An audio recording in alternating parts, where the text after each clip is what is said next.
Assalamualaikum Buya. Waalaikumsalam warahmatullahi Izin wabarakatuh. bertanya Buya. Apakah siksa kubur bagian dari pembersih dosa sampai hari kiamat? Apabila sudah menjalani siksa kubur, apakah terbebas dari siksa kubur, siksa neraka? Syukron Buya. Wassalamualaikum warahmatullahi wabarakatuh. Waalaikumsalam warahmatullahi wabarakatuh. Tuhan kita Allah Maha Kasih. Maha Kasih. Tidak akan zalim kepada hambanya. Pantang menyiksa hambanya 2 kali. Maka bukan saja siksa kubur. Siapapun yang banyak dosa lalu dihukum di dunia, di akhirat tidak lagi dihukum. Semoga Allah menjauhkan kita dari zina. Yang terpeleset dalam zina kemudian dirajam lalu meninggal dunia, maka hukuman zina tidak akan ditemukan lagi nanti di akhirat. Hukumannya ditegakkan oleh yang bertugas ataupun hukuman yang langsung dirasakan seperti sakit. Ada orang berdosa dan berusaha lalu Allah beri sakit, maka sesungguhnya sakit itu penghapus dosa. Maka yang sakit kalau sadar makna ini akan menjadi ringan itu sakit. Sebab kalau dibayangkan dengan pedihnya siksa neraka, maka sakit seperti apapun sakitnya di dunia tidak ada apa-apanya. Begitu juga seorang hamba yang sudah diseksa di alam barzah, jika memang urusannya selesai, ya tidak akan ada lagi seksa nanti di akhirat. Tapi kalau dosanya banyak banget, apalagi menyekutukan Allah, ya di alam barzah dosa, hukuman, nanti di alam barzah di akhirat juga dihukum lagi di neraka. Karena memang tidak diampuni dia. Tapi kalau dosa-dosa yang diampuni oleh Allah, itu adalah bagian penghapus. Bagian penghapus. Jadi seperti itu. Jadi Allah tidak akan menyiksa lagi setelah itu. Apa yang kita inginkan? Semoga Allah menjauhkan kita dari hukuman di dunia, hukuman di alam barzah, dan hukuman di akhir. Dengan pengampunan langsung dari Allah bisa. Allah bisa saja membebaskan hambanya yang berdosa tanpa dihukum. Allah Rahman Rahim. Ada.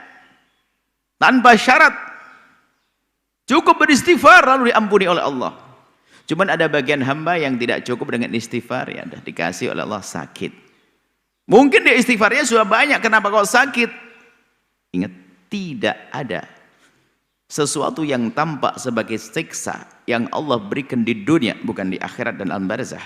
Yang dirasakan oleh seorang hamba beriman di dunia yang tampak sebagai siksa, kecuali sesungguhnya itu adalah mungkin, ini yang pertama adalah pengampunan dari dosa.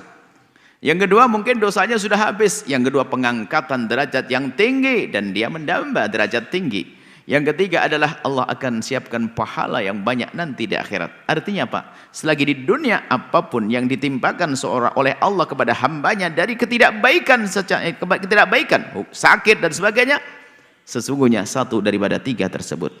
Maka jangan banyak bergundah. Seandainya sakit, karena Allah tidak ingin menyiksa hamba tersebut di akhirat. Atau karena Allah ingin mengangkat derajatnya. Di alam barzah pun demikian. Siksa yang Allah berikan di alam barzah untuk mengurangi bahkan bisa saja habis. Tapi jangan ngentengin. Ya sudahlah, aku pengen disiksa di alam barzah saja. Oh tidak, di dunia pun kita tidak pengen disiksa, apalagi di alam barzah, mengerikan. Karena ada hamba yang diampuni oleh Allah, yang dosanya gede diampuni. Kalau sudah diampuni tidak akan dilihat dosa itu. Maka hamba Allah seperti babnya hari ini, bab istighfar, maka banyaklah memohon ampun kepada Allah. Jangan menunggu siksa sekecil apapun. Siksa Allah adalah murka Allah, dan dimurkai oleh Allah adalah suatu hal yang amat berat. Sehingga kita tergolong orang yang berdosa. Semoga bukan tidak berdosa, semoga dijauhkan dari dosa. Yang tidak berdosa hanya Nabi. Tidak pantas kita mengatakan kita bukan orang maksum. Yang maksum hanya Nabi. Kita yang pernah berdosa semoga dijauhkan oleh Allah dari dosa, dan dosa kita diampuni. Sehingga tidak lagi ditanya di alam barzah, tidak lagi tampak di alam barzah, dan tidak membebani perjalanan kita di padang mahsyar, dan tidak merepotkan kita waktu nyebrang Shiratal Mustaqim. Bahkan kita pengen perjalanannya dah tanpa hisab dan menyeberang sirat seperti kilat masuk surga bersama baginda Nabi Muhammad sallallahu alaihi wasallam. Wallahu a'lam bissawab. Sahabat Al Bahjah TV, Setelah menyaksikan video ini, jangan lupa bersolawat kepada baginda Nabi Muhammad. Shollu ala Nabi Muhammad. Allahumma sholli alaihi wa ala alihi wa sahbihi.